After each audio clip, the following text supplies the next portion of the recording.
dañoo soxla ñu jox ñu date justice lañ soxla pour Serigne Fallou Fall pour datu appel bi ñuy dugal nii date bi mën a génn Fallou mën a taxaw ñu atte ko ñu bàyyi ko mu ñibbisi ndogu ak waa këram ndogu ak waa Sénégal ndogu ak waa Yëmbal loolu la ñuy ñaan ci justice bi marche bi ñuy def nag bëgg nañ dañuy adresse suñu parole ci le président Diomaye Faye di ko wax premier ministre Ousmane Sonko di wax ministre de la justice ñu leen di ñaan dañ leen di ñaan tey ñu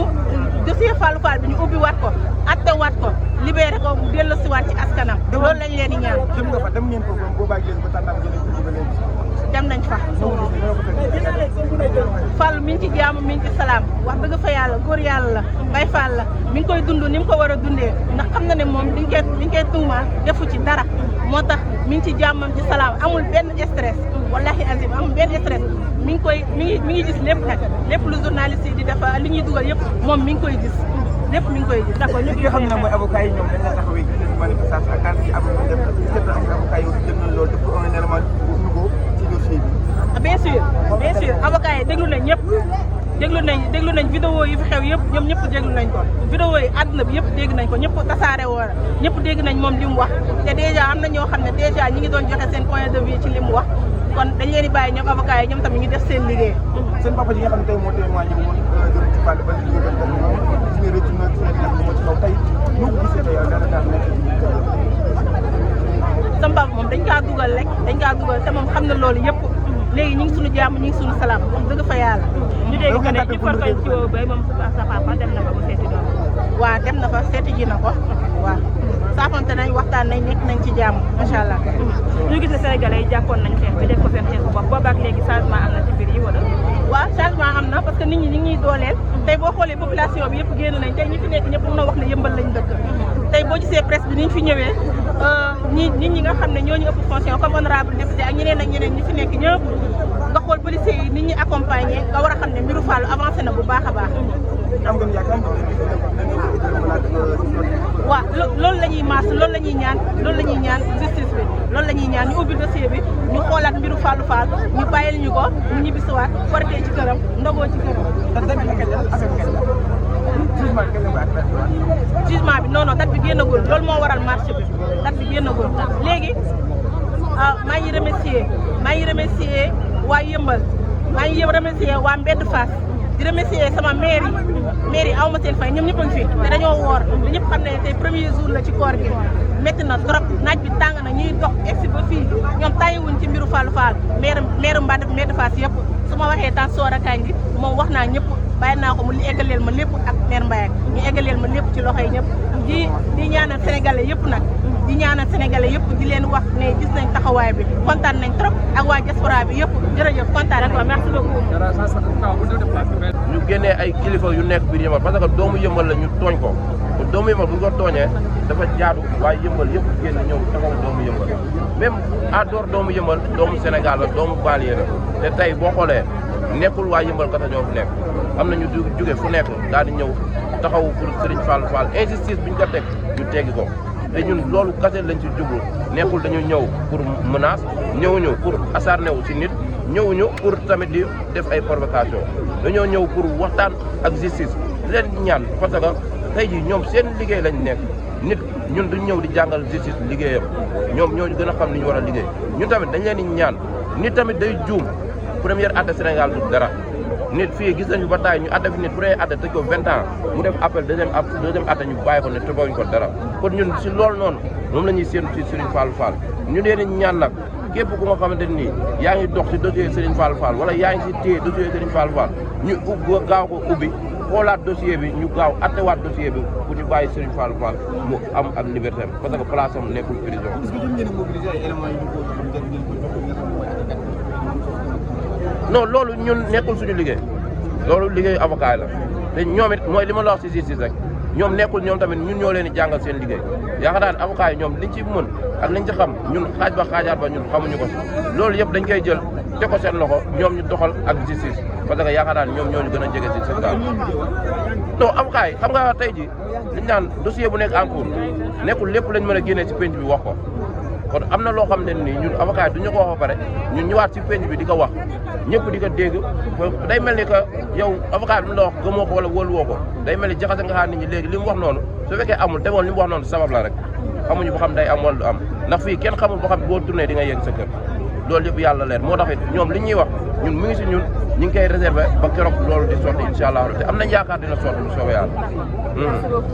ok merci beaucoup léegi de toute façon ñu ngi sant ñëpp di gërëm ñëpp di remercier waa Baliye bi di remercier waa Yëmbal waa Route de Boune Mbedd Fass wax dëgg yàlla waa Touba waaye wax dëgg yàlla waa Touba moom damay taxaw foofu parce que Touba ku si mel ni Adama Diop ku si mel ni Adama Diop wax dëgg yàlla amuñu fayam ñu ngi koy remercier bu baax a baax ñuy remercier tamit ñi nga xamante ni jàppale nañ parce que wax nañ ko fépp mais waxaat du bëri wax ku si mel ni suñu yaay Fadiagne naa fi ñu ngi koy sant bu baax a baax di ko gërëm tey jii nii rek bëggoon na ñëw fi woon na ma ba sonn mais léegi laa génnee sama téléphone gis appel yi xam naa moo tax mujjul ñëw ñuy gërëm tamit ku si mel ni Mame Ndiaye Savon ñu ngi koy gërëm bu baax a baax moom amuñu fayam wax dëgg yàlla suñu papa Kéba Ndiaye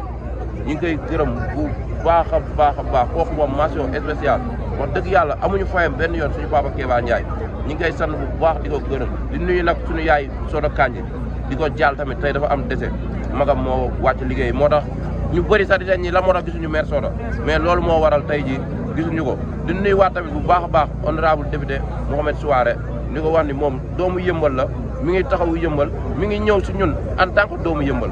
ñëwal si ñun en tant que député nit ñi tamit faaw ñuy bàyyi loolu xel moom Mouhamed Souaré day ñëw si ñun en tant que citoyen ordinaire en tant que doomu Yëmbal ñu ngi koy sant bu baax di ko gërëm bu baax a baax man Mbaye Diagne laa tudd man de en fait dama doon def social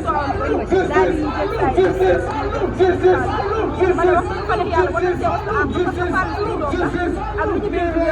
wax dëgg fa yàlla ci nekk ci biir daal nekk saa ko mala di ko xañ na say waajur say rakk ñëpp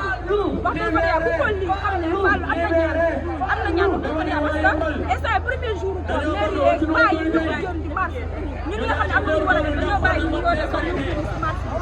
yàlla xam na ko ñu ñaan tool moo war a ay am ci tool bi macha allah Fall incha allah rabbi day génn parce que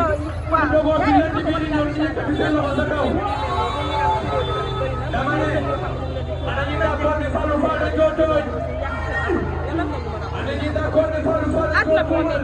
te beneen bis nag nit ñi dañoo soxal kuy avancé rek ñu bëri ñu xamante ne si mi ngi si yoon mi ngi xëy di gont deful lu bon waxul lu bon dañ lay jéem a nëbb jant bi mais bu fekkee ne yaa ngi xëy di dorogewu di di la wax dara dañ naan wéyloo nit ku bon la mais tant que yaa ngi ci yoon moom dañuy fexe ba yow gàllankoor sa yoon mais Fallou daal am na ñaar incha allah rabbi yàlla dina ko wàllu bu neexee yàlla maa ngi jégalu baax damaa ko war a dal caméra kontaan naa la yàlla fay la ilaha illallah libéré Fallou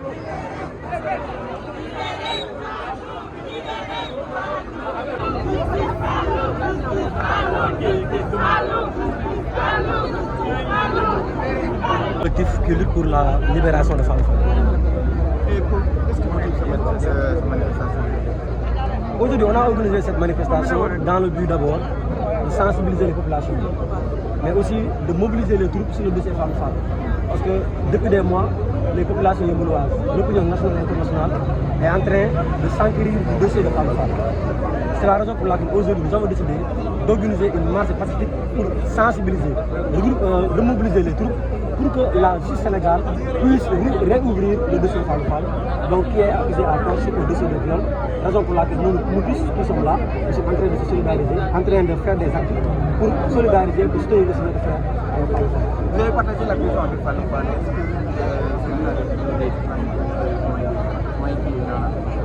Fallou, j'ai partagé avec lui la prison. J'ai fait la prison pendant 8 mois lors des manifestations politiques. Je sais que c'est quelqu'un qui a des principes, c'est quelqu'un qui a des valeurs. C'est quelqu'un qui a la foi, c'est quelqu'un qui a la confiance. C'est quelqu'un qui avait l'espoir que s'il sera jugé, on va le libérer. Fallou Fall avait la confiance tranquille qu'une fois qu'il sera jugé, on va le libérer. Parce que c'est un dossier vide, c'est un dossier qu'on a inculpé de viol sur des actes fallacieux qu'il n'a pas commis. Raison pour laquelle nous, en tant que citoyens, nous, en tant que Yembolois, nous sommes là en train de le soutenir, en train de faire des actes, de poser des actes pour que la justice puisse réouvrir le dossier Fallou Fall. Et quels sont les éléments nouveaux que la justice puisse déjà juger? Il faut que les éléments nouveaux. Je pense que sur ces questions techniques et ces questions juridiques, les avocats de Fall, le pôle avocat de Fall qui s'est remobilisé, mais qui s'est aussi massifié. Il y a de nouveaux avocats qui sont venus intégrer le dossier. Je pense que les avocats ont intégré des éléments nouveaux par rapport au dossier Fall. Je pense que les avocats, le moment opportun, ils pourront communiquer par rapport à ces éléments techniques. Mais nous, en tant que population, nous, en tant que communautaire, nous portons ce voix. Nous sensibilisons les populations parce qu'on voit que les Sénégalais d'ici et d'ailleurs sont en train de mobiliser, sont en train d'alerter, sont en train de crier, sont en train d'exprimer leurs sensations par rapport à cette situation. Donc, qu'est-ce que l'aspect juridique, l'aspect technique, il y a le pôle judiciaire qui est dans ce cas-là. D'ailleurs, le 10 janvier, donc Maître Ndiogou a déposé un appel donc pour que le dossier soit traduit au niveau de donc chambre d'accusation criminelle de Dakar pour que Fall soit résolu. ok. ko doxee loo xamante ne ñu rafetlu wuñu. na yem yegg si kaw. moo tax ñu ne dañuy ñëw leen nii waa côté bi ñëw leen nii. pour yëglu les ñëw nii ñu def bloc. ñu xam ne. on va faire une déclaration avec la booy presse. atte nit aussi na nga xool. nga am fii la ñuy les waxee. preuves nécessaires. Somone baax na Somone baax na. Somone baax na. nee nañu Oumy mooy njëkk a wax. Oumy du waxee ba pare.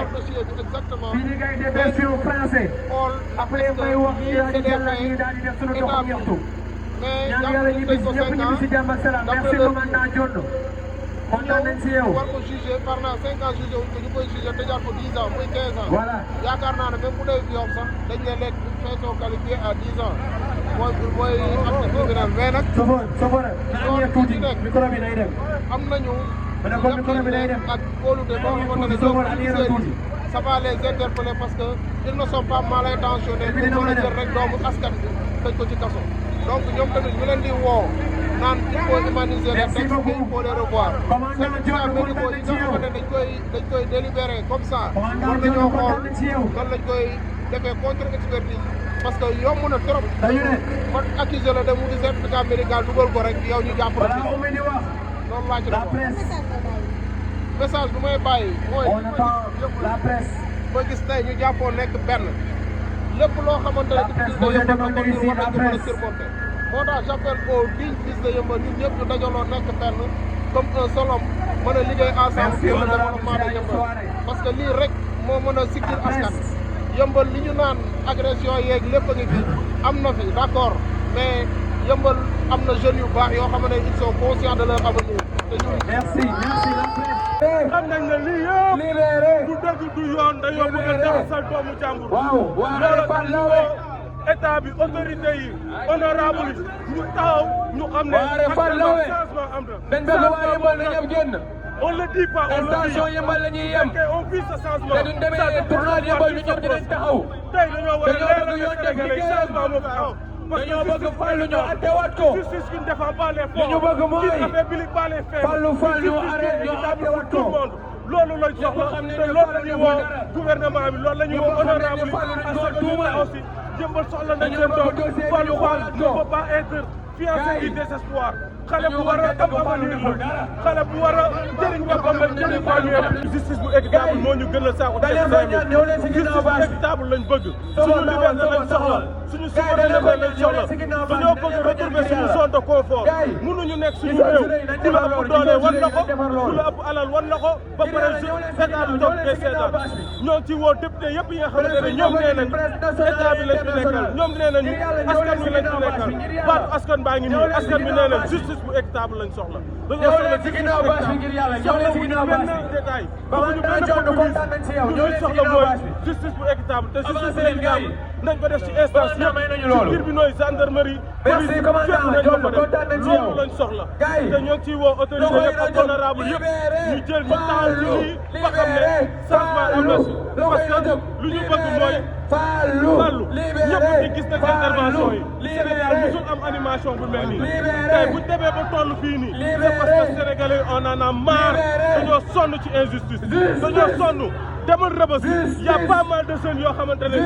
tey ce sont des fiancés du désespoir gëmatuñu seen bopp parce que xam nañ ne ñoom bokkatuñu si réew mi parce que lan benn nit moo leen ëpp doole am na connaissance de la gendarmerie am na connaissance au tribunal am na connaissance ak des avocats ou procureur ñu sàkk doomu jàmbur si lan dee ko bakkanam léegi suñu nguur lii nga xamante ne ñoom ñëw nañ nee pour le changement ñëw nañ nee dañuy tegg li may xool ñëw nañ nee dañuy indi justice ñun dañoo bëgg justice bi équitable ñu wan ñu ko ci kaw Fallou Fall bi